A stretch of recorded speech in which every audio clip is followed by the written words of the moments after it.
예수님 분을 인사하였습니다. 사랑합니다. 축복합니다.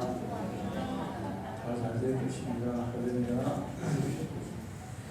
우리 정순자 집사님 7월 한 가지만 계셨는데 많이 회복되셔서 오셨어요. 회복되어 축하드립니다. 우리 문영선 권사님 건강 때문에 계속 이동 중에 있습니다. 그래서 기도해 주시고, 우리 문영선 집사님 친정어머니 김만순 성도님 볼 잡다가 넘어지셔서 고관절이 골절이 있어요. 이거 상당히 지금 난감합니다.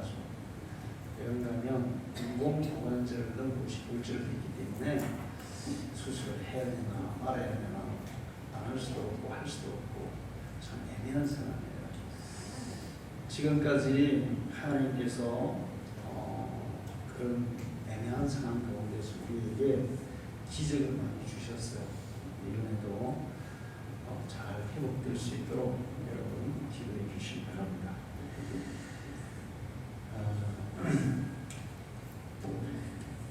강철한 카니기라고 여러분 잘 아실 거예요. 강철한 카니기 회사에 청소부를 구하고 있습니다. 초등학교 졸업한 사람이 청소부로 들어갔어요. 그런데 회사에 청소를 하는데 자기가 맡은 지역뿐만 아니라 자기가 맡지 않은 곳까지도 항상 자발적으로 깨끗하게 청소를 하는 거예요. 그래서 이런 사람들이 이렇게 지켜보는데 항상 친절하고 성실하고 그리고 진실하고 아니 왜 당신이 안 해도 될 것까지 다 합니까? 그랬더니 내가 조금만 더 수고하면 여러 사람들이 편하게 그리고 안전하게 또 깨끗하게 일할 수 있는데 내가 조금 더 수고하면 됩니다. 항상 그렇게 얘기했어요. 그는 신앙생활도 아주 성실하게 했습니다. 세월이 지났어요. 카네기 사장이 그를 자세히 쳐다봤는데 보통 이 사람이 성실하고 진실하지 않은 거예요. 그래서 안 되겠다. 이 사람은 내 빚으로 써야겠다. 그래서 이제 빚으로 채용을 했어요. 그런데 이분이 카네기 사장을 이제 빚으로 이렇게 필요하면서 항상 메모지와 펜을 들고 사장이 하는 모든 것을 잘 체크해가지고 너무 잘하는 거예요. 어느 날 이 카네기가 사무실에서 밤 늦게까지 거의 새벽이 될 때까지 연구를 하고 있었습니다. 그래서 이제 새벽 1시나 돼가지고 퇴근을 하려고 이렇게 문을 딱 열고 나갔는데 비서가 될 때까지 집에 안 가고 기다리고 있는 거예요. 그래서 왜 퇴근을 안 했습니까? 그랬더니 사장님이 언제 부를지 모르는데 제가 어떻게 퇴근할 수 있겠습니까? 그러면서 끝까지 사무실을 지킨 거예요.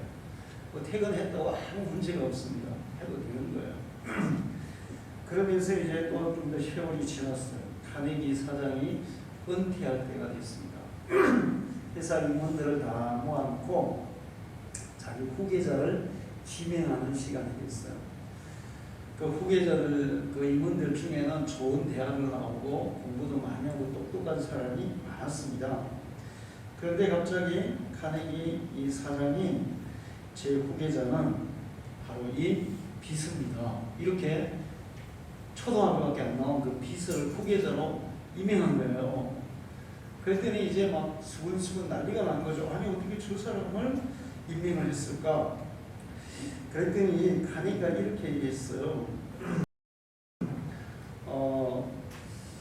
내가 지금까지 이 사람을 지켜볼 때 이 사람의 성실성, 이 사람의 진실성, 이 사람의 정직성 이런 것들은 아무도 따라올 수가 없었습니다.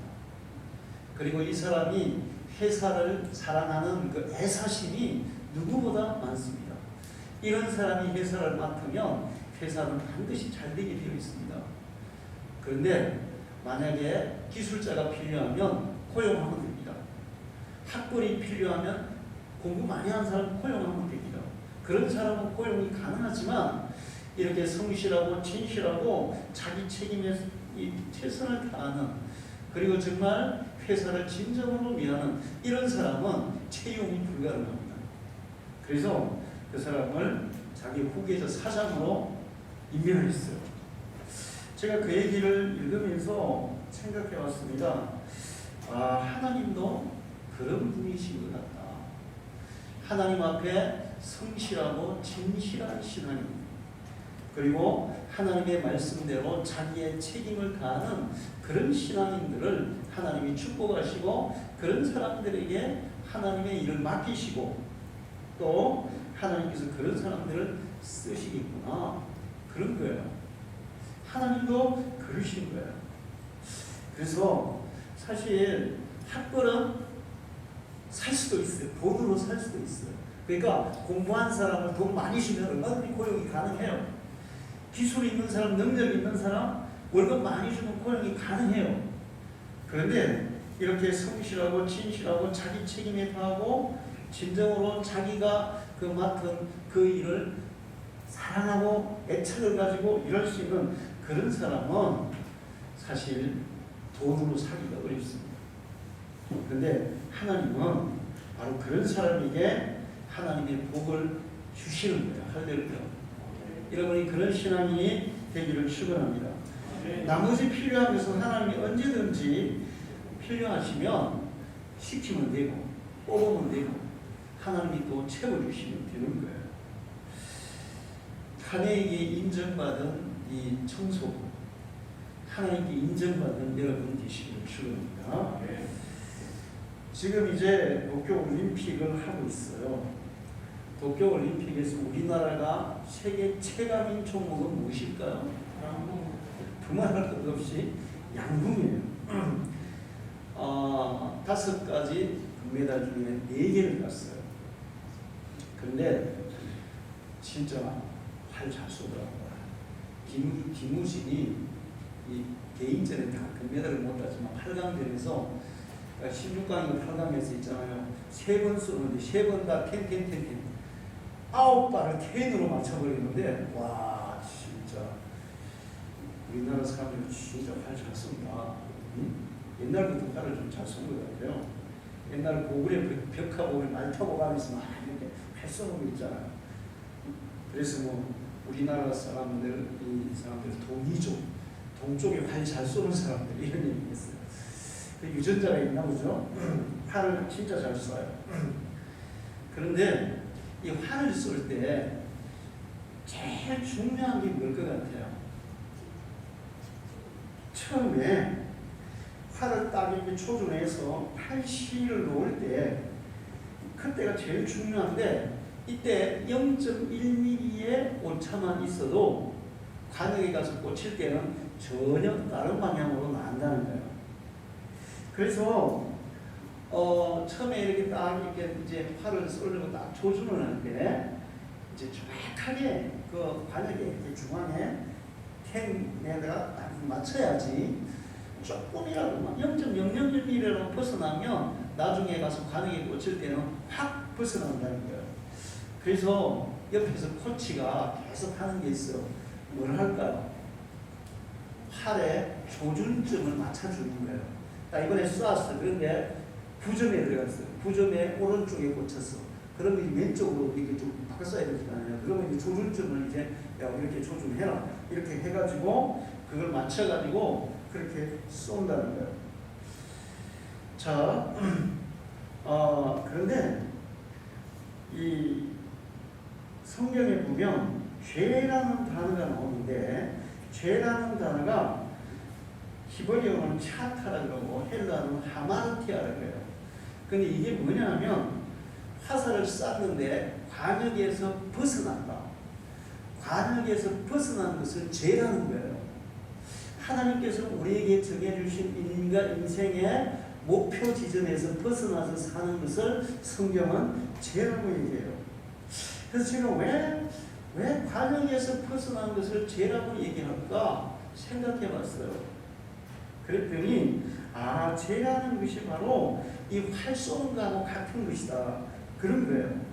뭐냐면 이 활을 쏠 때 처음에 이게 딱 조준해서 활을 놓을 때 그때 이 조준점이 조금이라도 빗나가면 완전히 관역에서 확 벗어난다는 거예요. 근데 처음에 이게 쏠 때 0.1mm 정도, 그 0.1mm 처음에는 별 표시가 안 나요. 아무렇지도 않아요. 별거 아닌 것 같아요.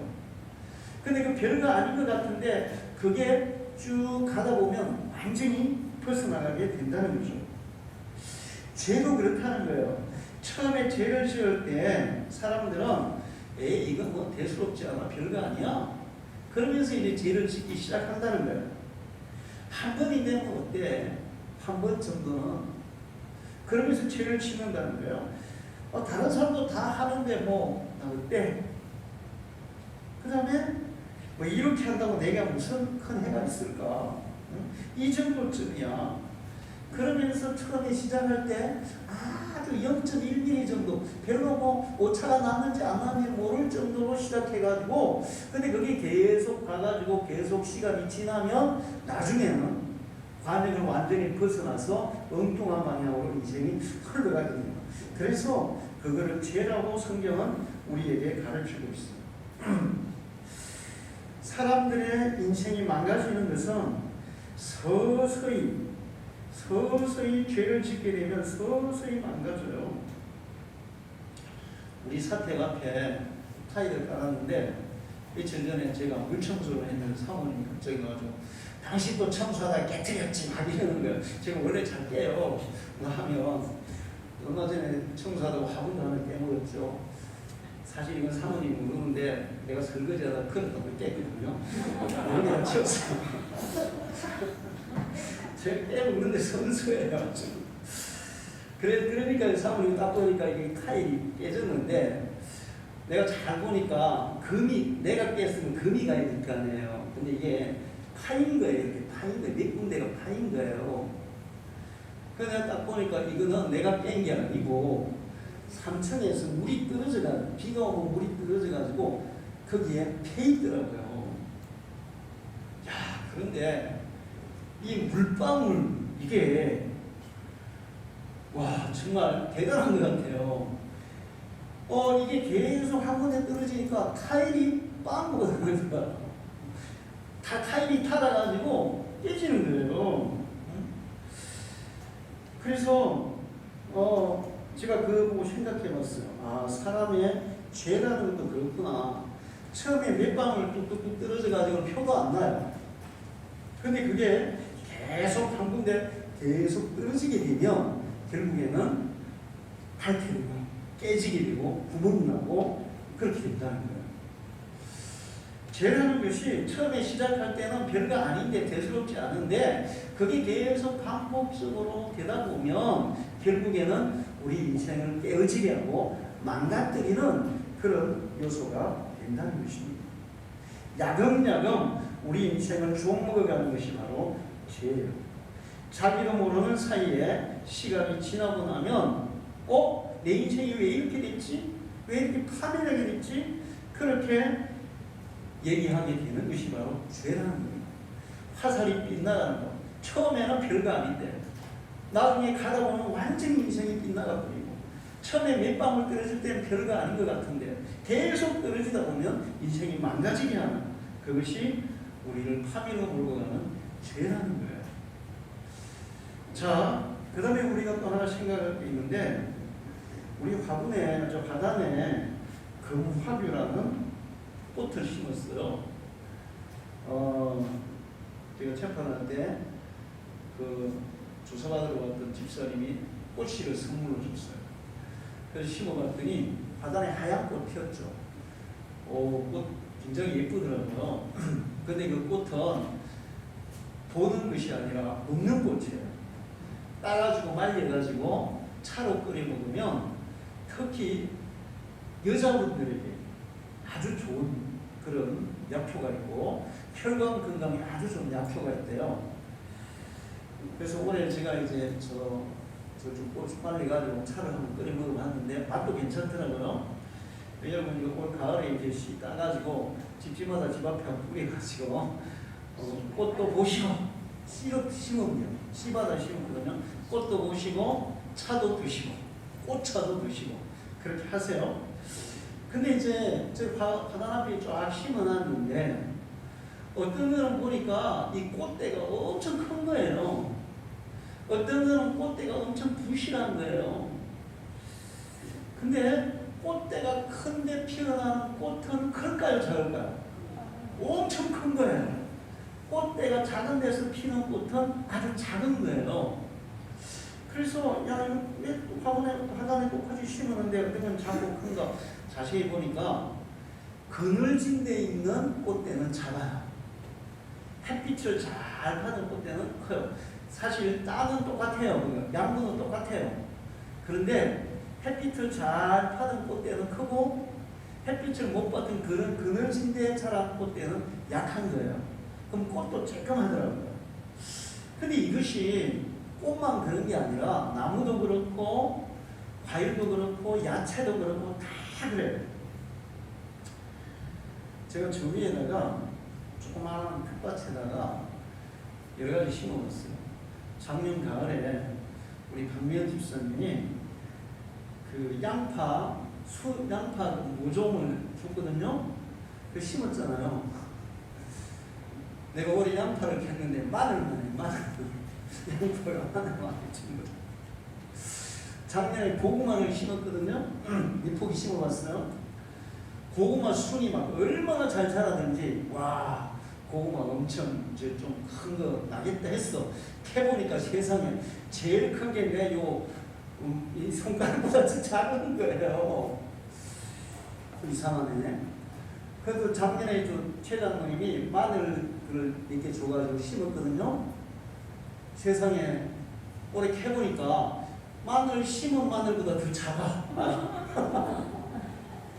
이게 도대체 저 위에 땅은 뿌리로 자라는 아무도 안 되는 거예요. 그러니까 대신에 야채는 있잖아요. 너무 잘 되는 거예요. 케일 너무 잘 되는 거예요. 그 다음에 토마토, 오이, 가지 이런 건 너무 잘 되는 거예요. 그런데 그것도 똑같이 심어놔도 양분을 얼마나 줬느냐, 햇빛을 얼마나 잘 받았느냐, 물을 얼마나 잘 주느냐 크기에 따라서 완전히 결실이 달라지더라고요. 우리의 인생도 마찬가지예요. 우리가 살아갈 때 필요한 적당한 영양분을 잘 공급받으면서 살아가면 우리가 이제 줄기가 튼튼하게 자라고 마지막에 좋은 결실도 맺는 그런 인생을 살게 될 줄로 믿습니다. 우리 인생을 살아가는데도 우리의 성장에 필요한 영양분을 잘 공급받아야 돼요. 그런데 그 영양분 중에 가장 중요한 영양분이 뭐냐? 교회에서 하나님이 주는 은혜의 영양분이에요. 할렐루야. 저는 이게 너무나 중요한 것입니다. 제가 이 사촌에서 목회를 시작한 지 이제 30년이 훨씬 지났어요. 그러니까 그동안에 이 믿음으로 살았던 사람들, 그 다음에 교회를 나오다가 교회를 떠났던 사람들, 그 다음에 믿음으로 사는데도 좀 불신한 믿음으로 살았던 사람들, 그 인생의 결과가 이제 그 결실이 보이기 시작하는 거예요. 그런 게 분명히 드러나기 시작하는 거예요. 하나님이 주시는 영양분, 은혜의 영양분을 잘 공급받은 사람은 그 인생이 튼튼하게 세워지고 그 결실이 무성하게 좋은 결실로 맺혀질 줄로 믿습니다. 요즘 코로나 시대가 되다 보니까 교회 예배가 제대로 안 돼요. 교회 예배가 제대로 안 되는데 우리 아주 아는 분들을 특히 수도권에 사는 분들은 이렇게 얘기를 들어보면 처음에는 이제 그 영상 예배를 집에서 하는데 처음에 할 때는 이제 11시 예배 시작하면 양복 갖춰 입고 이제 똑바로 앉아가지고 예배를 했대요. 그런데 이제 이게 한 달, 두 달 가니까 그 다음에는 양복이 잠옷으로 바뀌고 그 다음에 이렇게 앉아있던 자리가 침대에 눕게 되고 나중에는 그냥 털어만 놓고 집올일 보고 이렇게 되더라는 거야. 그럼 그렇게 되니까 그러면 그 심령이 어떻게 될까요? 심령이 메마르기 시작한 거야.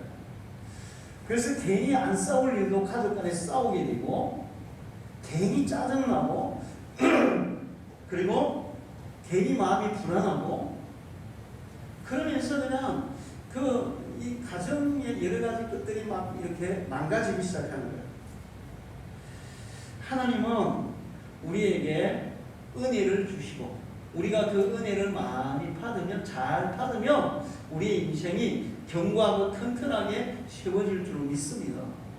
그리고 그렇게 튼튼하게 자란 그 인생에는 반드시 하나님이 주시는 축복의 좋은 결실들이 맺히게 되어 있어요. 할렐루야. 그런데 그 은혜를 하나님이 언제 공급하시느냐 하는 거예요. 바로 하나님 앞에 하나님의 전에 모여 예배할 때 하나님이 그 은혜를 공급해 주시는 줄로 믿습니다. 할렐루야. 하나님이 예배할 때 은혜를 우리에게 공급하시는 거예요. 예배는 하늘의 양식을 공급받는 시간이고 영혼의 영양분을 공급받는 시간이고 하나님의 은혜의 햇빛을 공급받는 시간이고 성령의 생수를 공급받는 시간이에요. 예배할 때 우리의 인생에 필요한 모든 에너지와 모든 영양분을 하나님이 부어 주시는 줄로 믿습니다. 자, 그러면 이제 우리가 이 하나님이 주시는 은혜를 받으려면 죄에서부터 떠나서 하나님이 우리에게 목표로 딱 정해주신 하나님의 목적지를 향해서 나아가야 돼요. 할렐루야. 성경에 보면 하나님의 쟁기를 잡은 자는 뒤를 돌아보면 안 된다. 사도 바울은 내가 표대를 향해서 달려간다 이런 말씀하셨어요. 양궁 선수들이 표적지를 향해서 팔을 쏘듯이 우리도 하나님이 우리의 인생에 정해주신 그 목적지를 바라보고 그 목적지를 향해서 똑바로 나아갈 때 하나님의 상이 금메달이 우리에게 주어지는 거예요. 할렐루야.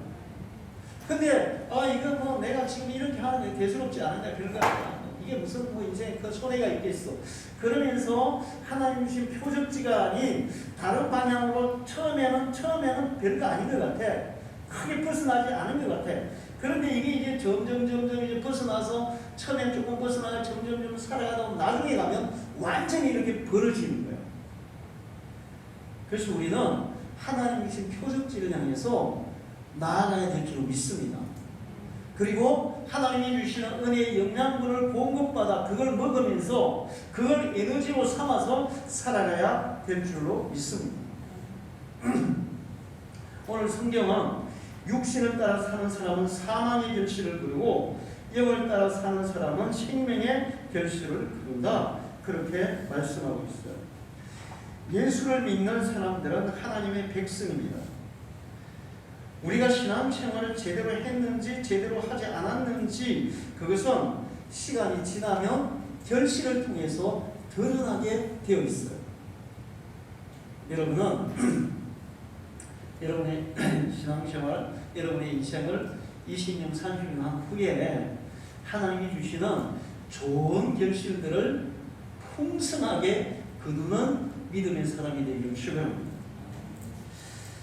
이번에 우리 집사람이 통화를 했는데 옛날에 우리 교회에 어떤 부부가 나왔었어요. 결혼해서 나와가지고 우리 교회에서 아들 둘을 낳고 살았습니다. 우리 교회가 3층으로 지을 때 그 부부가 그동안에 적금 넣었던 500만 원을 해약을 해서 설계비로 헌금을 했어요. 그래서 이제 우리 교회가 건축이 시작된 거예요. 이제 그렇게 했던 분들이에요. 그리고 우리 교회 건축이 끝나고 하나님께서 그들에게 그 가게를 하나 주셨는데 그 가게를 하는데 이제 남편이 회사를 그만두고 같이 부인하고 가게를 하다 보니까 남편이 좀 불만이 많은 거예요. 그래서 자꾸 그냥 막 투덜투덜 하니까 부인이 기도했어요. 하나님, 이 강의를 해야 될까요? 말아야 될까요? 이렇게 기도를 했더니 주님께서 이것은 너에게 준 선물이야. 이렇게 얘기한 거예요. 그래서 했으면 되는 거예요, 이제. 근데 남편이 자꾸 이제 그 집을 잡으니까 싸우기 싫어가지고 강의를 접어버렸어.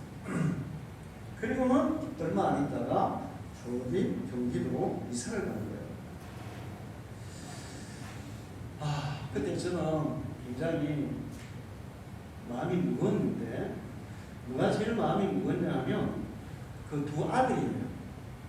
그 두 아들이 우리 교회에서 나의 신앙 지도를 받으면서 자라야 잘 자랄 텐데 제가 그런 아쉬움이 있었어요.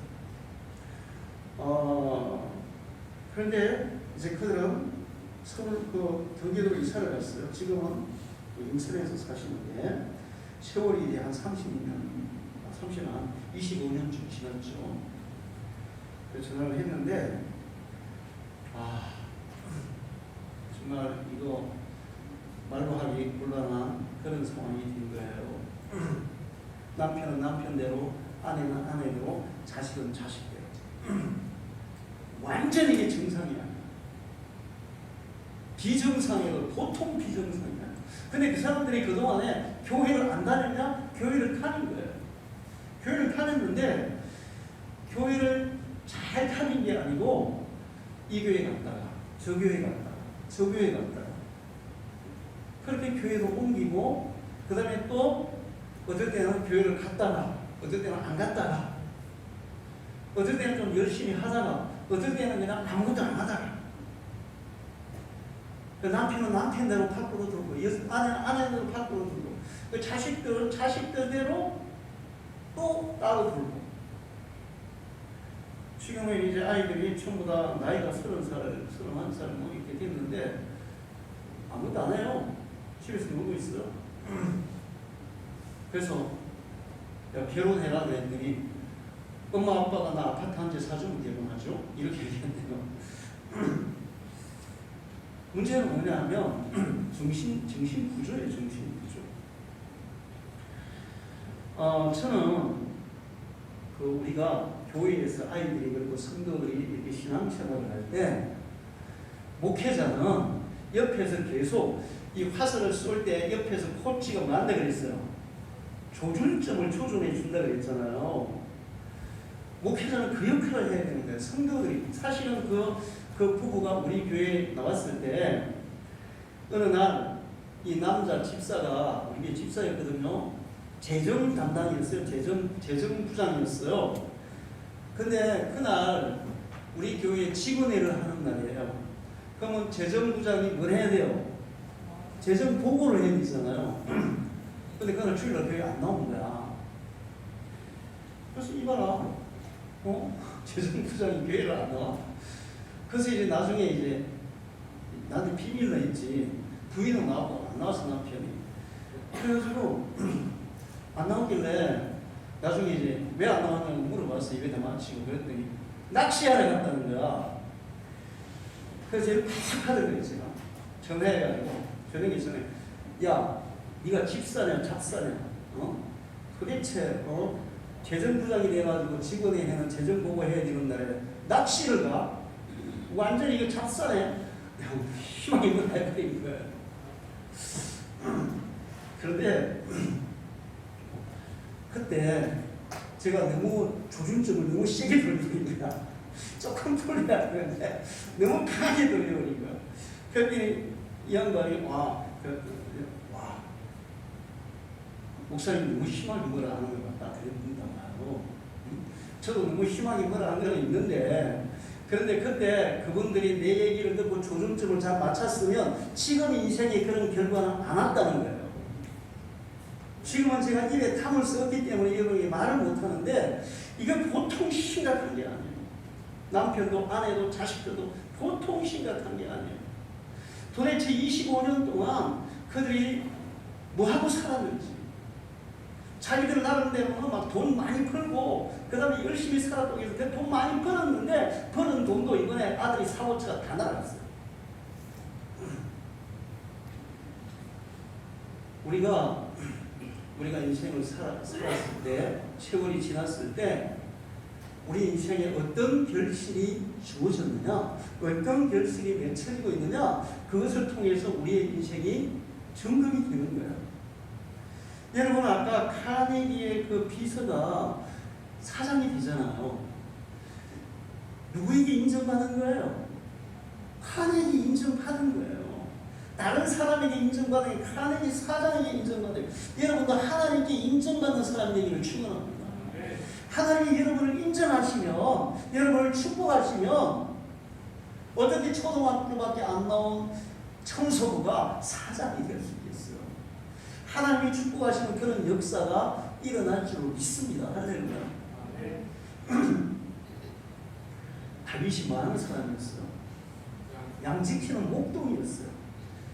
자기 집에 사무엘이 와가지고 왕 될 사람을 뽑을 때 집안에서 아무도 다윗을 왕이 될 후보자로 생각도 안 했어요.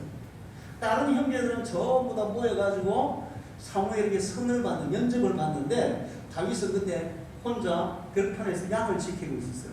걔는 면접 대상도 아니었다는 거예요. 그러나 하나님은 다윗을 주목하고 있었어요. 할렐루야.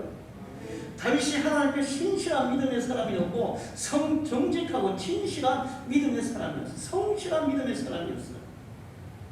양을 지키는데도 불구하고 양 한 마리도 잃지 않기 위해서 사자와 목숨 걸고 싸워서 사자를 퇴치하고 양을 살리고, 곰과도 목숨 걸고 싸워서 양 한 마리를 살리기 위해서 목숨을 거는 그런 목동이었어요. 그걸 보시고 하나님이 다윗을 인정한 거예요. 할렐루야. 하나님이 다윗을 인정하니까 목동이 이스라엘의 왕이 되고 이스라엘의 역사에 전무후무한 강력한 왕국, 거의 제국을 이루다시피 하는 그런 왕이 된 줄 믿습니다. 여러분은 하나님 앞에 인정받는 사람이 되기를 축원합니다. 사람들은 인생의 지도나 코치를 별로 좋아하지 않아요. 그런데 여러분, 코치를 잘 받아야 돼요. 할렐루야. 특히 우리 학생들은 요즘 멘토 얘기 많이 하죠. 저도 항상 좀 아쉬운 점이 있어요. 제가 대학을 갈 때 나에게 정말 좋은 멘토가 있었다면, 내가 목회를 할 때 나에게 좋은 멘토가 있었다면 좀 더 나은 그런 인생, 좀 더 나은 목회를 할 수 있을 텐데 이런 아쉬움이 항상 남아요. 물론 지금 이 목회에 대해서 전혀 후회는 없어요. 단지 아쉬움이 있다는 거예요. 좋은 멘토를 만나서 그분들의 조언을 듣고 그분들의 충고를 듣고 그분들의 가르침을 받았더라면 더 좋았을 텐데 이런 아쉬움이 있는 거예요. 여러분은 다른 사람, 특히 지도자의 조언, 또 기도에서 하나님이 주시는 그 성령의 조언, 이런 것들을 잘 따라서 살아가기를 축원합니다. 사람들을 보면 이 사람은 이런 거 절대로 먹어서는 안 되는데 먹지 말라 하는데 많이 먹는 사람들이 있어요. 자, 여기 육신을 따라 살면 육신이 좋은 대로, 육신이 원하는 대로, 육신의 욕구를 따라 살면 무슨 열매를 거둔다? 사망의 열매를 거두고, 성령을 따라 살면, 우리의 영혼의 욕구를 따라 살면 생명의 열매를 거둔다. 그렇게 얘기했어요. 육신의 욕구는 어떤 거냐? 자, 의사가 저기 고기 드시면 안 됩니다. 단 것도 드시면 안 됩니다. 술 먹으면 안 됩니다. 담배를 피우면 안 됩니다. 이런 유축을, 이 사람은 건강 진단을 해보니까 그런 게 독약인 거예요. 먹었다가 빨리 죽는 거예요. 그래서 먹지 말라 그랬어요. 그런데 여러분, 야채보다 고기가 맛있나요? 야채가 맛있나요? 고기가 맛있죠. 아이스크림이 맛있습니까? 아니면 그냥 전혀 설탕이 안 들어가 그런 음식이 맛있습니까? 아이스크림 맛있잖아요. 단 게 맛있잖아요. 육신은 단 걸 원하고 기름진 걸 원하는 거예요. 그래서 자기 육신이 원하는 먹고 싶은 대로 막 단 거 먹고 기름진 거 먹고 막 그렇게 육신이 원하는 대로 먹다가는 그 사람은 결국 어떻게 될까요? 죽습니다. 나중에는 뭐 아무도 먹지도 못하는 상태가 되는 거예요. 육신이 원하는 대로 살면 결국에는 병에 걸려 죽든지 그렇게 그 사망의 결실을 거두게 되어 있어요. 자기 하고 싶은 대로, 자기 잠자고 싶은 대로, 먹고 싶은 대로, 놀고 싶은 대로, 게임하고 싶은 대로, 자기 하고 싶은 대로, 그런 것들은 순간이 즐겁잖아요. 그런 것들은 순간은 즐거워요. 그런데 하나님의 말씀대로 따라 살면 순간은 조금 자제해야 되고 절제해야 되고 조금 재미가 좀 없을 수도 있어요. 그러나 영혼의 욕구를 따라 하나님의 뜻을 따라 살아가면 결국 우리는 좋은 인생의 열매를 거두게 될 줄로 믿습니다. 할렐루야. 여러분은 지금 즐거운 거, 지금 좋은 거, 지금 재미있는 것을 선택하지 말고 다음에 내가 인생에 좋은 결실들을 거두는 것을 선택하기를 바라요. 이번 올림픽에서 금메달 따는 선수들 있잖아요. 양궁은 제가 들어보니까 양궁은 우리나라의 그 선발전 자체가 올림픽에 금메달 따는 건 더 어렵대요. 그런데 양궁 선수들이 얼마나 열심히 연습을 하냐. 진짜 상상을 초월해요. 상상을 초월해요. 양궁 선수들이 그런 훈련이 왜 필요한지 모르겠는데 밤 12시부터 새벽 6시까지 산길 걷기 이런 거 한대요. 나 도대체 양궁 선수들. 그런데 그런 훈련도 도움이 된다는 거예요. 그 여자애들이 그 훈련이 진짜 힘들다더라고. 밤 12시부터 새벽 6시까지 밤에 막 산길을 걸어가야 된다는 거야. 그런 훈련부터 해가지고 막 태풍 불 때 막 비 맞으면서 할 수 없는 것부터 해가지고 그렇게 그러니까 자기가 하고 싶은 거 해요 못해요. 놀고 싶은 거 못 놀아요. 먹고 싶은 거 못 먹어요. 그거 훈련하는 기간에는 정말 얼마나 절제하고 얼마나 땀 흘리고 얼마나 수고하고 얼마나 힘든지 몰라. 그러니까 금메달의 영광이 오는 거예요. 할렐루야. 자, 이번에 우리나라는 양궁 외에 다른 것들은 성적이 별로 좋아요, 안 좋아요? 성적이 별로 안 좋아요. 저는 사실 태권도 정도면 한 금메달 3개나 따줘야 된다고 생각해요. 태권도가 어느 나라 운동입니까? 운동입니다. 그 대한민국 국기가 태권도잖아. 우리나라 애들은 전부 다 초등학교에 태권도 안 해본 사람 없어. 여기 태권도 안 해본 사람 있어? 다 태권도 태영이 안 해봤다 하는 거야. 가영이 하고는 다 하고 있지. 응? 다 태권도 해봤어. 그리고 또 얼마나 막 열심히 하는지 몰라요. 근데 이번에 태권도 금메달 하나도 못 땄어. 금메달 안 땄나? 금메달 안 땄나? 근데 이유를 분석했는데 얘기를 들어보니까 코로나가 되다 보니까 전지훈련도 못하고 외국 선수들과 시합도 못 해봤다는 거예요. 그래서 외국 아이들의 전력파악이 전혀 안 됐다는 거야. 그러니까 외국 애들하고 예를 들어서 이제 뭐 올림픽 말고 태권도 세계 선수권 이런 거 있잖아요. 그런 걸 하면서 뭐 프랑스애하고 붙어보고 뭐 또 뭐 저 아프리카애하고 붙어보고 이거 붙어봐야 되는데 2년 동안 안 붙어본 거야 그걸. 그러니까 상대방 전력 파악이 안 된 거예요. 그래서 내가 보니까 아이고 그래가지고 니는 금메달 별 실력이 안 된다. 우리나라 선수들 다 보면 유도하는 데도 보니까 아이고 그 정도 가지고는 니 지금 금메달 못 가. 태권도도 마찬가지야. 아 저게 무슨 태권도야 진짜. 답답하더라고요. 이유는 뭐냐면 훈련이 제대로 안 된 거예요. 올림픽에서 금메달의 영광, 금메달의 결실을 거두려면 거기에 가기까지 얼마나 많은 절제와 얼마나 많은 수고와 얼마나 많은 땀을 흘려야 되겠어. 그래서 간혹가다가 운동 선수들에게 금메달 따고 나서 김연아에게 물어보고 손현재에게 물어보면 뭐 하고 싶냐? 먹고 싶은 거 실컷 먹고 싶다. 아이스크림 한번 먹어보고 싶다. 뭐 이런 얘기 하더라고요. 육신이 원하는 것들은 다 절제하고 자제하고 미래에 주어질 차가운 금메달, 미래에 주어질 좋은 결실을 위해서 그렇게 수고하고 노력했을 때 그런 것들이 오는 거예요. 할렐루야. 그리고 그 결실을 거두고 나면 그때는 먹고 싶은 아이스크림 한 상을 먹을 수 있어요. 지금 막 먹고 싶은 거 먹을 때는 돈이 없어 못 사먹어 나중에. 근데 그렇게 금메달 따고 결실을 거두고 나면 그때는 돈이 넘쳐. 먹고 싶은 거 실컷 먹고도 남아. 지금 막 육신의 즐거움을 추구하는 사람은 나중에 먹고 싶어도 사먹을 돈이 없는데. 그래서 인생은 좋은 결실을 목표로 살아야지 지금 주어지는 즐거움을 누리기 위해서 살면 안 된다는 거예요. 여러분은 하나님이 주실 축복의 결실들을 바라보고 살아가기를 축원합니다. 그러기 위해서 우리는 하나님이 주신 목표를, 인생의 목표를 정확하게 정하고 그 목표를 바라보고 목표를 향해 달려가야 돼요. 할렐루야. 제가 우리 학생들하고 청년들에게 끊임없이 목표를 제시해 줍니다. 끊임없이. 왜 그런가 하면 이게 하다 보면 자꾸 희미해질 때가 있거든요. 야, 이거 꼭 내가 해야 되나? 힘들 때가 있거든요. 아, 이렇게 힘든데도 해야 되나? 이런 생각이 들어요. 그런 때는 옆에서 조언자가 그래, 힘들어도 그것 좀 잘 견디고 나면 할 수 있어. 사실 우리 아들이 이번에 이제 연대 박사과정에서 학위를 받게 됐어요.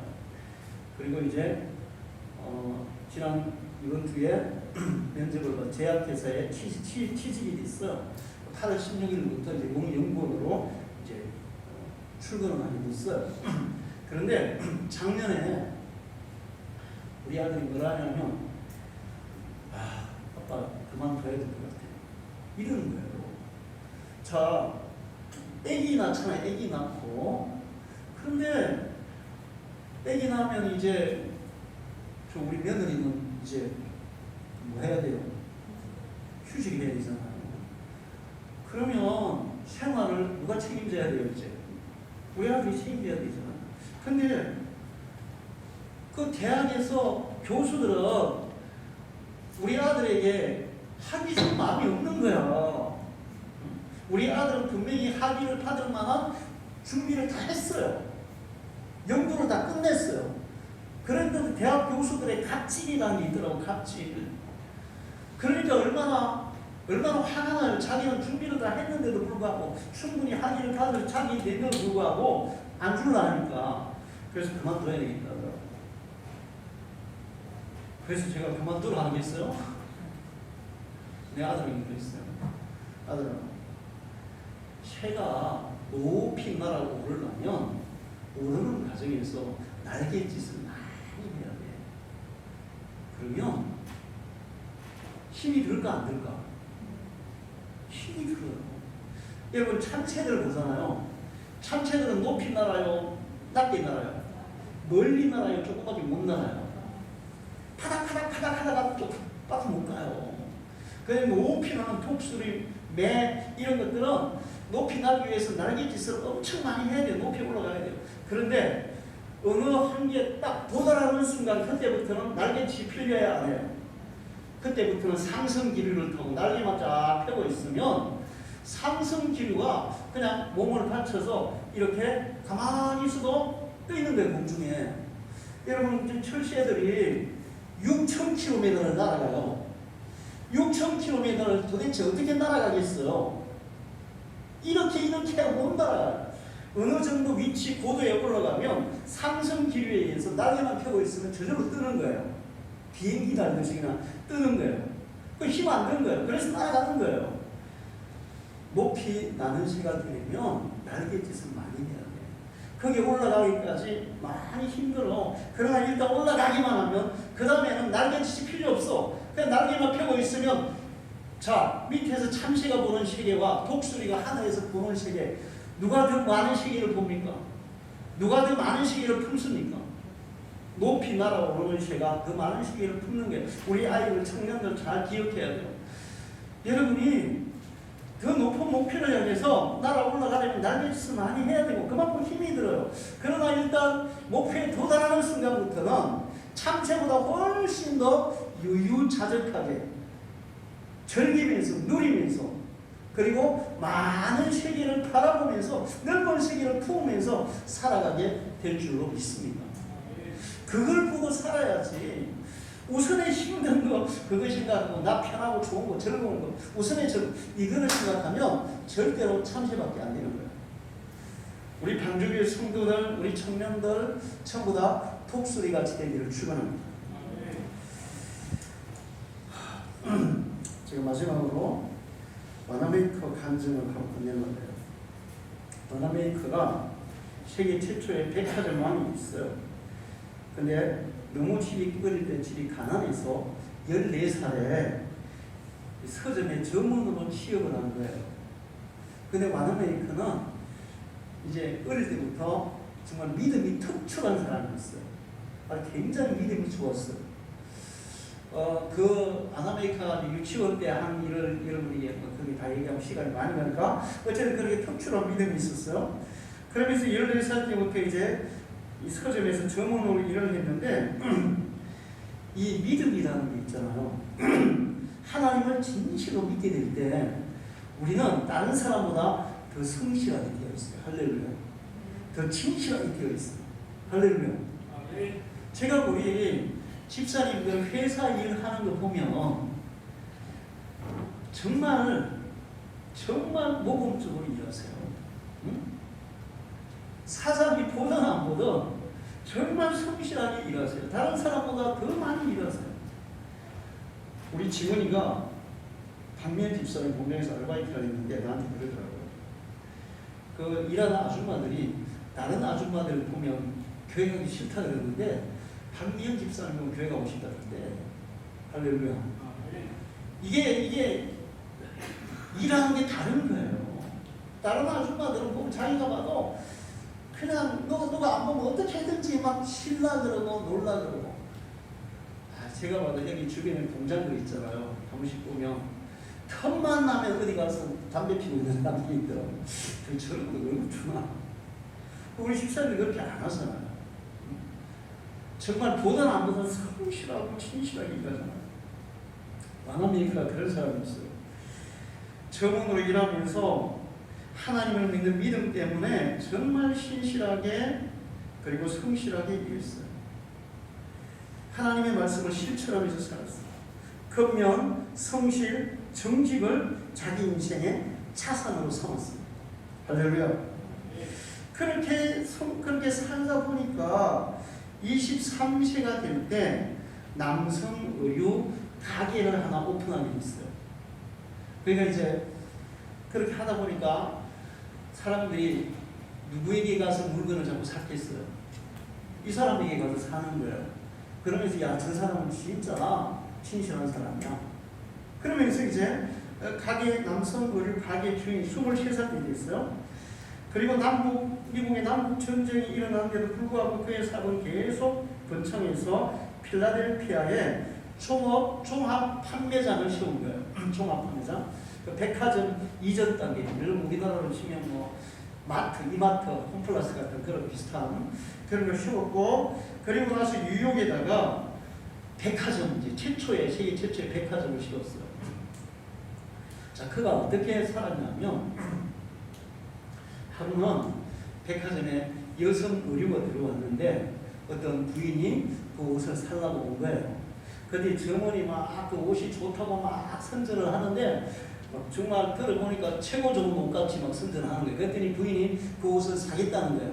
근데 와나페이가 딱 보니까 이 옷은 문제가 많은 거예요. 품질이 아주 떨어지는 거예요. 그래서 부인, 잠깐만요. 이 옷은 팔 수가 없어요. 이 옷은 지금 점원이 얘기하는 정도의 품질의 옷이 아닙니다. 이 옷은 우리가 팔 수가 없어요. 정말 이 점원이 소개한 정도의 품질의 옷을 제가 다시 마련해 놓을 테니까 그때 와서 사십시오. 지금은 이거 사시면 안 됩니다. 그렇게 정직하게 얘기해 줬어요. 자, 그 부인이 다음에 그 백화점에 와서 옷을 샀을까요? 안 샀을까요? 샀죠, 당연히. 그러니까 사람들이 계속 오는 거예요. 그렇게 정직하게 사업을 했어요. 우선의 이익을 챙기는 게 아니라 하나님 앞에 진실하게 살려고 노력한 거예요. 그 다음에 그가 나중에 미국에 그 대통령이 있었는데 23대 해리슨 대통령이 이 와나메이커를 최신부 장관으로 임명을 했어요. 그런데 와나메이커가 저는 최신부 장관직을 장관직을 맡을 수가 없습니다. 그런 거예요. 아니 무슨 소리냐? 그랬더니 사실은 나는 주일학교 교사인데 이 필라델피아에서 이게 워싱턴까지 이렇게 왔다 갔다 하려면 너무 거리가 멀어가지고 주일학교 교사를 못합니다.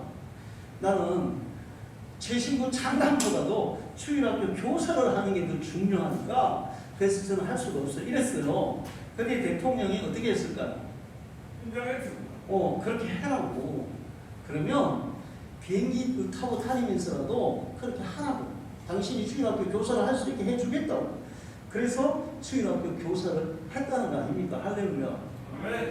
자, 요즘 우리나라 사람들 나는 어떻게 하다 보면 장관 되려고 길을 써. 자격도 안 되는 사람들이 청문회 하다 보면 온갖 비리가 드러나잖아요. 그러면 나 그만둘게 이렇게 해야 되는데 어떻게 해서든지 변명하고 빼오고 해가지고 그냥 강제로 임명하고 해가지고 장관 하더라고. 하면 잘하나? 잘하지 못해.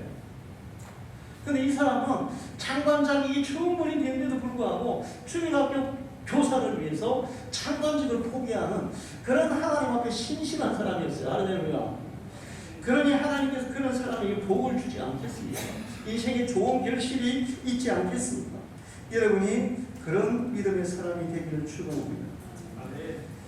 우리의 인생에는 씨앗을 뿌리고 싹이 트고 자라고 결실하는 기간이 있어요. 그 기간이 필요해요. 그 씨앗이 자라고 싹이 트고 자라고 결실하기까지 그런 충분한 양분들, 필요한 양분들을 공급받아야 되고 그 다음에 또 하나님 앞에 인정받아야 돼요. 그럴 때 여러분의 인생에 좋은 결실들이 맺혀지는 줄로 믿습니다. 기도하겠습니다. 하나님 아버지, 우리 거룩한 성령을 허락해 주시고 예배하게 하셔서 감사합니다. 귀한 말씀 주셨사오니 하나님의 은혜와 진리로 충만함 주시고 우리가 육신을 따라 죄를 지으며 사는 것이 아니라 하나님의 말씀을 따라 의롭게 진실하게 바르게 살고 하나님께 인정받는 믿음의 사람이 되고 하나님이 주시는 우리 인생에 정말 필요한 영양분들을 잘 공급받아서 무성하게 튼튼하게 자라 좋은 결실을 많이 맺어서 많은 사람들에게 유익을 주며 살아가는 우리 방주의 모든 성도들 되게 해 주옵소서. 예수님의 이름으로 기도하옵나이다. 아멘.